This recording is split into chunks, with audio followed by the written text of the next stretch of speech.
São 10 horas e 47 minutos.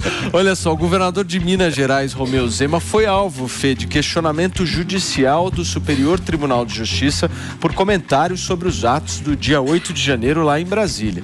De acordo com o Supremo Tribunal de Justiça, o governador teria dito à revista Veja que as autoridades trabalharam para que os ataques ocorressem de forma que, colocando-se na posição de vítimas, pudessem obter supostos ganhos políticos perante a sociedade brasileira e a comunidade internacional. Os questionamentos são relativos a esses comentários. Ainda segundo o STJ, as afirmações do governador de Minas Gerais não teriam base em provas e podem configurar crime de calúnia. Meu querido Josias Teófilo.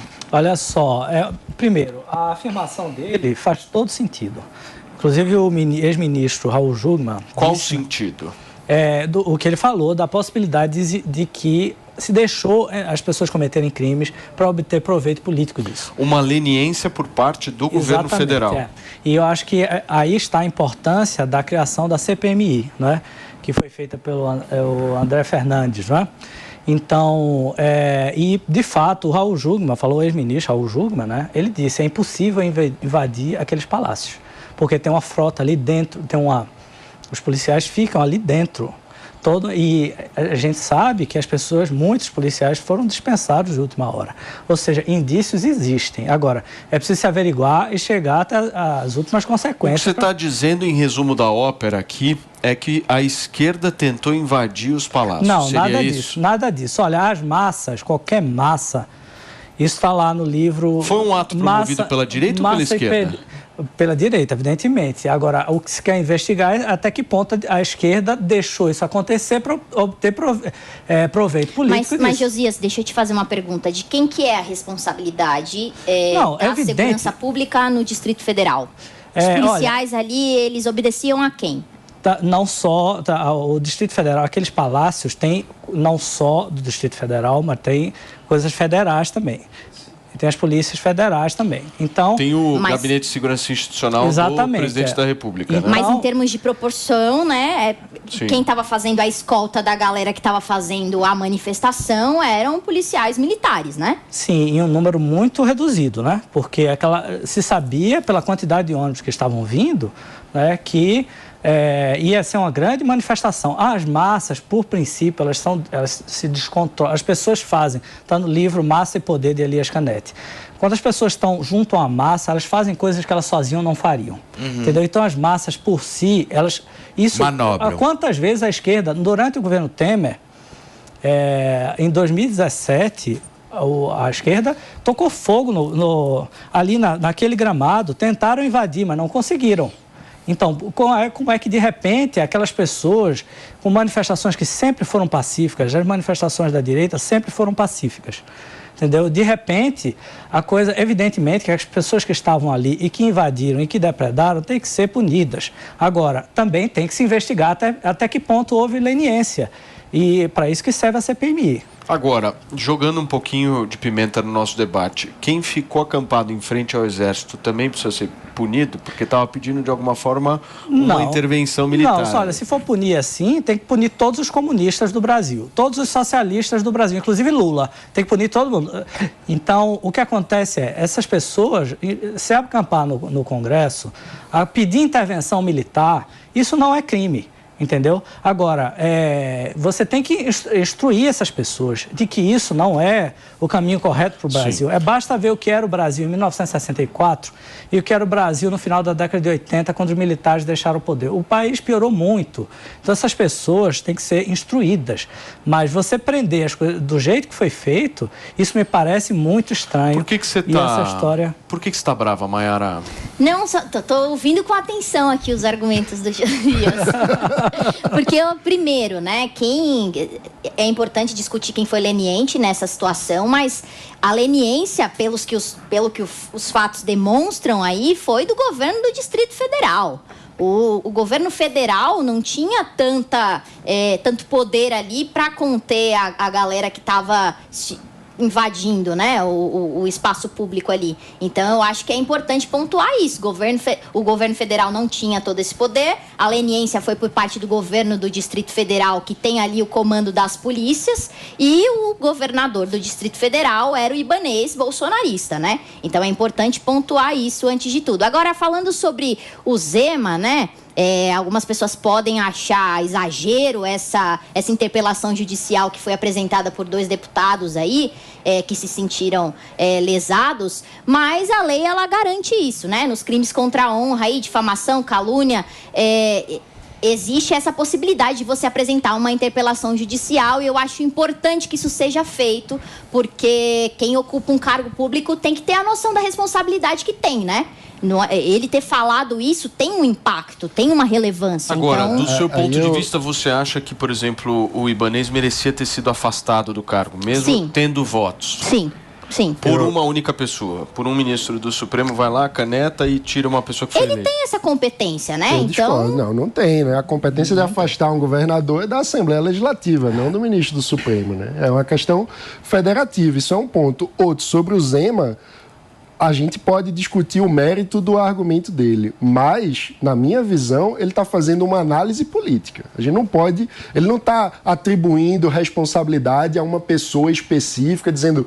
Esse aqui foi leniente. Ele está fazendo uma análise política que a gente pode concordar ou discordar. Eu, pessoalmente, acho que não é o melhor take político, mas a gente não pode retirar de um agente político o direito de fazer uma análise. Não, e que momento que a gente está vivendo, né? Os caras estão achando que o Zema é perigoso. Pelo amor de Deus. Não, e uma coisa que eu queria saber é o seguinte... O Zema é o cara mais tranquilo, pelo menos vendo lá aquele mineirinho de boa. O governo... Por que o governo Lula está se opondo tão fortemente à CPMI? Não é bom que se esclareça? Por que o governo não quer uma CPMI? Agora, Josias, o Alexandre Borges é contra essa CPMI, não é, Alê? Olha, é uma questão delicada porque é o seguinte, eu sou contra, na verdade, a zapcracia, né? Esse regime onde qualquer teoria conspiratória do Zap parece que é verdade porque está no Zap, né? Nessa realidade, nesse multiverso criado no Zap, onde, por exemplo, você tem uma manifestação bolsonarista que invade prédios e a culpa é da esquerda. Cara, olha, não tem ninguém mais contra a esquerda do que eu. Agora, tu tem limite, né? Quer dizer, é claro que você pode até ter algum argumento em relação à incompetência. Os caras tinham uma semana de governo, o negócio foi em 8 de janeiro, o governo tinha uma semana, o Flávio Dino estava chegando, os caras estavam chegando, eles podem ter sido incompetentes? É possível. E algum tipo de levantamento administrativo ser feito sobre isso? Pode ser feito.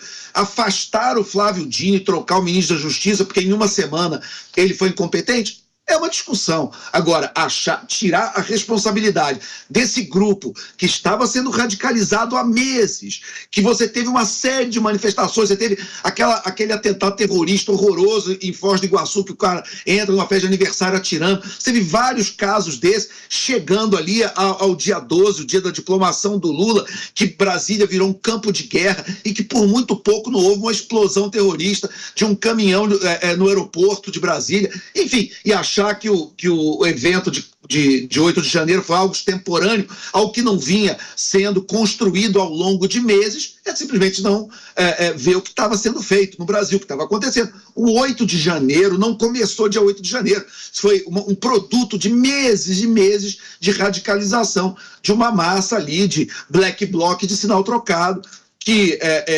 cometeu aqueles atos translocados que gerou prejuízos enormes ao patrimônio público, mas mais do que isso, era um ato simbólico. Eu já lembrei aqui, vou lembrar de novo, da mesma maneira que a Al-Qaeda, lá no 11 de setembro, por que eles destruíram um prédio do Pentágono, por que eles foram atrás do World Trade Center e eles queriam destruir também o Capitólio? Pelo simbolismo dos prédios. É isso que terrorista faz. Terrorista vai atrás de símbolos. E invadir os 3 prédios do Executivo, do Legislativo e do Judiciário também foi um ato terrorista pelo simbolismo todo envolvido ali no caso. E sim, tem que ser investigado esse caso, mas tem que ser investigado em relação a quem cometeu os crimes, né?